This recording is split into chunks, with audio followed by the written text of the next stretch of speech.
Hello, everyone. I'd like to thank the organizers for the opportunity to speak today.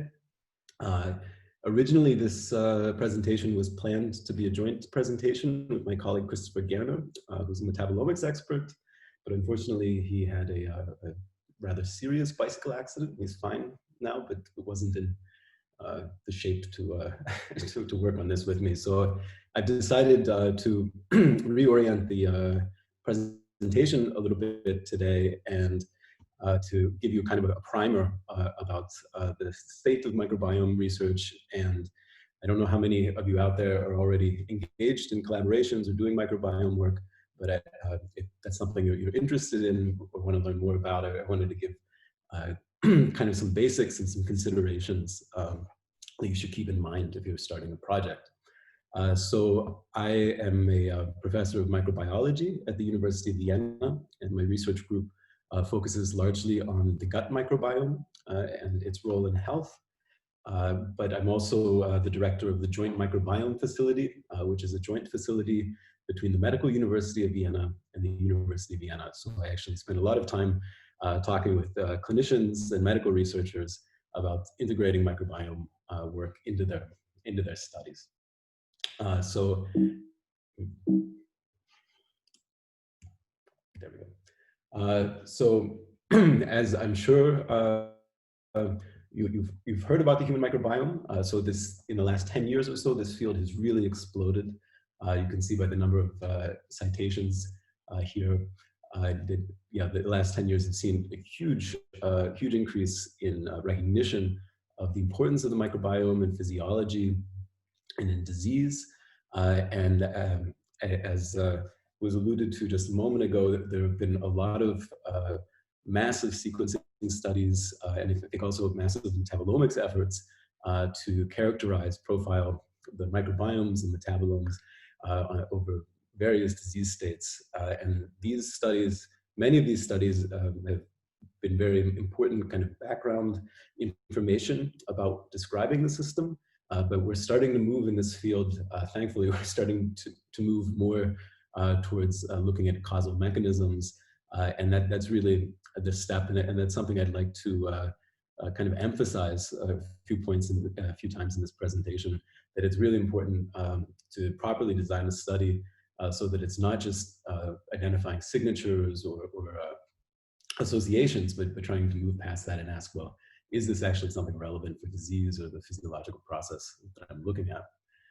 And as you can see in the bottom right part of the screen here, there are actually several microbiome-based therapies which are already in clinical trials. And this, I think, is a nice example of how the shifts that we see in the microbiome and disease states are not just the consequences of disease, but actually are contributing to susceptibility or to progression of disease. And a large number of these microbiome-based therapies are related to gastrointestinal disorders and infections, which is not so surprising, but actually, very interestingly, there are therapies in other areas looking at cancers or neurological disorders. And for example, the gut-brain axis is one of the new areas that is drawing a lot of excitement. So yes, we are not alone. Basically, we are home to a microbial ecosystem. Every body site inside of us and on us is actually colonized by a diverse group of microorganisms. And as you can see from these pie charts, each body site has a distinct community. And we start to gather our microbial companions from birth. You can see my son here when he was just a little thing, collecting his first fuzzy microbes. But we basically, in the first 2 or 3 years of life, we develop what we call kind of a mature microbiome or adult-like microbiome in terms of diversity. And this community stays with us basically for our entire lives. So we are beginning to see ourselves as multi-organismal animals. And the gut microbiome, which is the quantitatively the largest microbiome in the body, for example, has 100 to 500 species per person. And collectively, if you count all of the microbial cells, it's roughly the same number of cells as the human body, and they collectively encode about 2 million genes, which is about 100 times more than the human genome. So there's a huge genetic potential there. And as I mentioned, the microbiome composition is highly individualized. So you can fingerprint different people, and you can actually tell from the microbiome who is who. And it tends to have a stable composition. Of course, if you make dramatic lifestyle changes, if you go from eating schnitzel every day to being vegan, this will induce a large and rapid shift in your gut microbiome. Or if you take broad spectrum antibiotics, but if you don't have any dramatic changes like this, then the microbiome tends to stay pretty stable and also tends to be resilient to perturbation. So if you do take a broad spectrum antibiotic, within 2 months or so, 1 to 2 months, your microbiome will return and look pretty much like it did before. So the microbiome is not just these bacteria are not just living in us and on us, but they are really integral to physiology and health. So aside from just breaking down dietary compounds, they're also helping to train the immune system. They're involved in actually metabolism of therapeutics or drugs as well. They are very important to resistance against incoming pathogens, and I'll give an example of this later in the talk. So, and we're just starting to really kind of begin to understand how important microbes are as signals in metabolism and all sorts of physiological processes. So how do we study the microbiome? So I will focus here on sequencing-based approaches, and these are the ones that are used most largely. So if we break this down, we're sequencing either the DNA or the RNA of microbes, and you can see from this these little nested circles here. So when we look at the DNA, we're looking at the genetic potential. So we're looking at which bacteria are there and what genes do they encode. And if we do this in an untargeted or a shotgun approach, this is called metagenomics. So we're sequencing the entire community DNA and then using bioinformatic approaches to assemble the genomes from that and annotate these.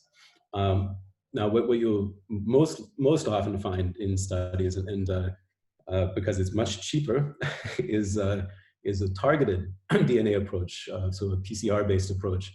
And typically this is targeting the 16S ribosomal RNA gene, which I'll introduce in the next slide.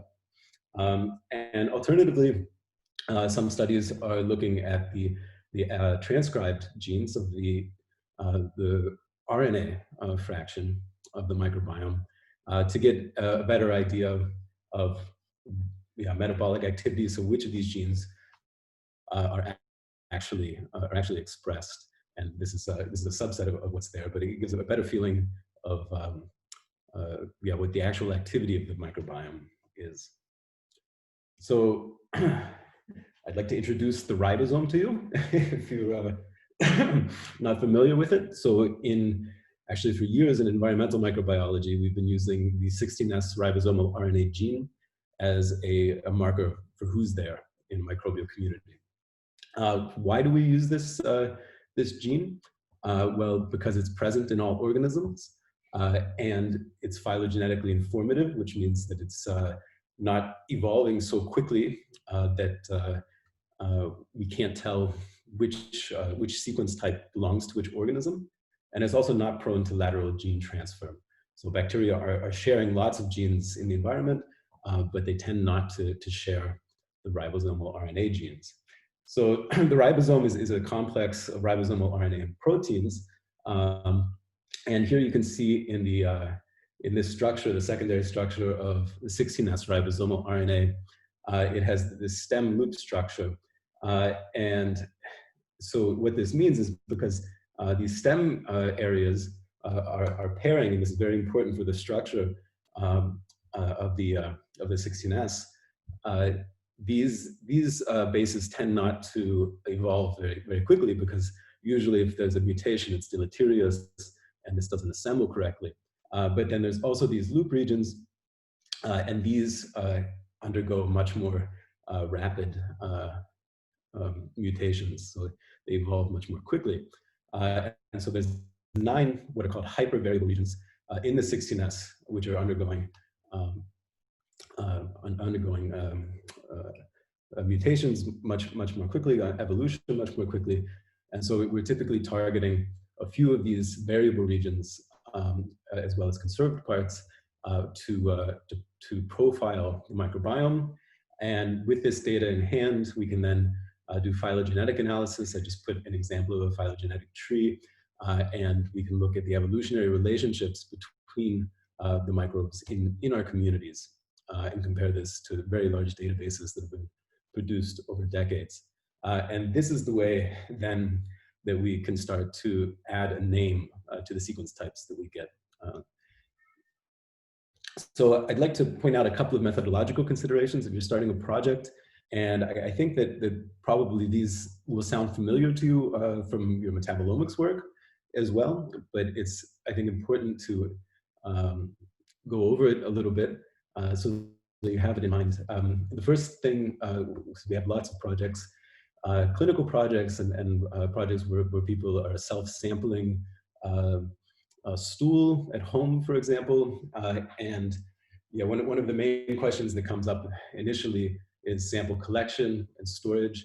And I just want to stress that the sample collection and storage can have a massive impact on the microbiome profile that you're getting out. So if you leave a stool sample out for 24 hours or 48 hours, you can have big shifts in the composition of the microbiome.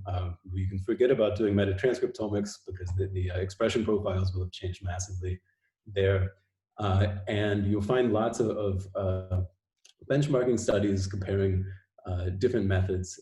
But I think that the main takeaway here is try to come up with the best practice, the quickest way to get your sample frozen, avoid freeze-thaw cycles, for example, so the DNA, so the cells don't lyse.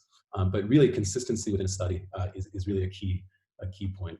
So try to do the best you can, but make sure that that there's little variability in the sample collection.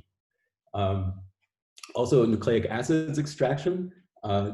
So I've shown here some electron microscopy images of 3 different bacteria. You have a mycoplasma here, which has no cell wall. Here we've got our friendly E. coli. And then here on the bottom, you see a spore, a bacillus spore. And so you, you can see that these 3 different bacteria have completely different cell wall properties. And we know that, for example, the spores, and there's also some archaea, which have very, very tough cell walls that are hard to crack. So it's also important to make sure that the extraction profile, extraction protocol you're using is going to be able to lyse the cells, open up the DNA so that it can be used. And again, you'll find a small collection, very large collection over the years of different benchmarking studies that you can go back to here. This has been a problem that's been recognized in environmental microbiology long before the microbiome field came up. So I want to give you an example from our lab. This was a clinical study we were doing, yeah, it was a case control kind of setup, and we got our first data back, and we just plotted the profiles here in this ordination. So each dot here is a sample, the stool sample, and we immediately saw that there were 2 groups that were clustering out, and we hadn't looked at any of the metadata yet. And we said, "Oh my God, this is great! This is really perfect." And you see here in these stacked bar charts, just the composition of the microbiome. And you can see there's really a clear signal between these samples at the top and the samples at the bottom. You have a shift from this Bacteroides dominated community to this Lactospiraceae dominated community. And it seemed almost too good to be true to have such a a strong signal, and in fact it was. So it turned out that these samples have been processed at 2 time points. And in that time, we replaced our old bead beater with a new bead beater. So a bead beater is just basically shaking the sample very vigorously with beads in it for mechanical lysis of cells. And even though we replaced with the same model and used exactly the same conditions, the settings on the bead beater, we saw this huge shift in profile. So it could seem kind of boring what I was talking about with the methodological considerations here for DNA extraction, but even very small changes can lead to massive differences. So we had to actually go back and take those first samples and re-extract them and resequence them with the new bead beater. So I would recommend, highly recommend that you collect all of the samples in your study and process them all at the same time to avoid these kinds of issues. Yeah, so another point is methodological considerations is the primers you're using. I'm going to go over this rather quickly because I see that there's not a huge amount of time left. But the different primers that are used are targeting different regions of ribosomal RNA. And here on the top right, I show you the microbiome profiles you get from exactly the same sample with different primers. And you can see, for example, this hydrogenophaga in blue, I believe it is, having very, very different abundances and sometimes disappearing completely from your profiles. So again, this doesn't mean that the methods are useless, but it means that it's very important to have a single primer set that you're looking in, and also when you're comparing between other studies, it's very, very difficult to make really direct comparisons. Also, we treat this data as if it's really quantitative in terms of relative abundance, but we know that this is not really the case. So there's many factors that go into how much a template is amplified, including the performance of the primers, which are degenerate primers targeting different versions of the 16S and different organisms, the stringency of the PCR conditions, and also the number of cycles you use in the PCR. So the more cycles you use, you tend to have endpoint inhibition of dominant templates. So this, in effect, kind of, let's say, reduces the dynamic range of the profiles.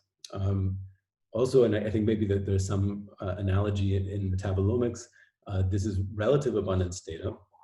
And we're just starting to see in the field that people are correcting this relative abundance data using qPCR to look at absolute composition. And there was a very interesting paper in Nature a couple of years ago where they showed that one of the distinct enterotypes or distinct microbial states in the gut that we observe in large human cohorts, that this is actually driven by a difference in the absolute composition of the microbiome. So I think that we'll see more and more work, and it's a little bit more work to do absolute quantification, but I think that we'll see this coming up in the future. So I also want to point out the importance of controls in the sequencing. So this was a small project we did to look at who degrades starch in the microbiome. And we incubated stool with starch, and then we had a fluorescence-based activity labeling to see which bacteria are activated by the presence of starch. And so these are all of our samples here. Each row is one taxon, and they're colored by their phylogeny. And we ran a DNA extraction control, so a blank DNA extraction, and then a PCR. And you can see here that there are some taxa which are very abundant in our negative control. So these can come from the extraction kit, these can come from PCR buffers, etc. So we say, okay, we should exclude these taxa. Thankfully, they weren't so abundant here in the data set. But we also included a control for our starch solution, which also we found different taxa in there. And again, these taxa tended to be pretty low abundant in our samples. And then we included one more control, which was our sterile sorting buffer. And yeah, sterile in quotes here. Maybe it was sterile, but it was definitely not DNA free. And then we saw that actually the major difference between our active microbes and the stool were all of these contaminant sequences. So controls, controls, controls, every step you can. This is a major problem in microbiome work, that there's low-level contamination, cross-contamination, and PCRs, and so on. So I would just like to finish up with one example, which I find really nice, of how microbiome and metabolome analysis can be used. And this is a study published a couple of years ago looking at C. diff infection. So we know that if you take antibiotics in the hospital, there's a chance that you get a recurrent C. diff infection in your gut, and fecal transplantation, or putting in a stool from a healthy donor, can clear this, but we don't know the mechanisms, all of the mechanisms of what these bacteria are doing. And in this study, the researchers looked at several different animal models, as well as human cohorts, and they identified that they could separate samples into susceptible and resistant people for C. diff infection. And then they did 16S analysis, and they asked which microbes are correlated with this resistance. And from this, and this is a correlation networks, I'll go over it rather quickly, they identified one bacterium, Clostridium scindens, which was associated with resistance to C. diff. And in a mouse model, that also conferred 2 orders of magnitude resistance.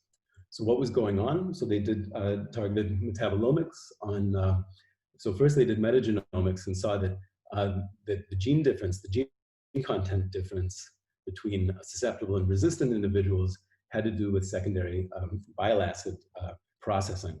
And so they did targeted metabolomics and saw that there was a big increase in secondary bile acids in resistant individuals. And then they did some mechanistic follow-up work showing that C. scindens actually is able to produce DCA, a secondary bile acid. And this is involved, so the depletion of primary bile acids and the production of secondary bile acids actually blocks the germination of C. diff in vivo. And I like this example because it's not the flashiest, like biggest data set, but I think it's a very smart way to use microbiome data and metabolome analysis and perform really mechanistic work. And so this is what I would encourage people to think about. I think microbiome has a lot of potential, but the study design has to be thought of very carefully if we want to move from association to mechanism here. So I think in the interest of time, I will stop, and I'd just like to acknowledge the JMF, which is a great place to work and doing really good science with our medical collaborators, and also my research group. And thank you for your attention.